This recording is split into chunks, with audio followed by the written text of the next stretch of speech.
গান্ধারী ছিলেন গান্ধার রাজ্যের রাজকন্যা, জ্ঞান, সৌন্দর্য আর ধর্মে অনন্যা। তার স্বামী ধৃতরাষ্ট্র ছিলেন হস্তিনাপুরের রাজা, কিন্তু জন্ম থেকেই ছিলেন অন্ধ।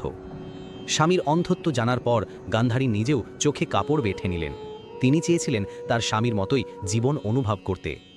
বছরের পর বছর কেটে গেল, কিন্তু গান্ধারী সন্তানের মুখ দেখলেন না। অবশেষে যখন তিনি গর্ভবতী হলেন, রাজপ্রাসাদে আনন্দ ছড়িয়ে পড়ল। কিন্তু 2 বছর কেটে গেলেও সন্তান জন্ম হল না। শেষে তার গর্ভ থেকে বেরোল এক বিশাল মাংসের দলা, প্রাণহীন, নিথর। গান্ধারী কাঁদতে কাঁদতে ঋষি ব্যাসদেবের কাছে প্রার্থনা করলেন। ব্যাসদেব সেই দলাটাকে 100টা ছোট ছোট টুকরোয় ভাগ করে প্রত্যেকটাকে ঘি ভরা হাঁড়িতে রেখে আশীর্বাদ দিলেন, এদের প্রত্যেকে একদিন তোমার সন্তান হবে।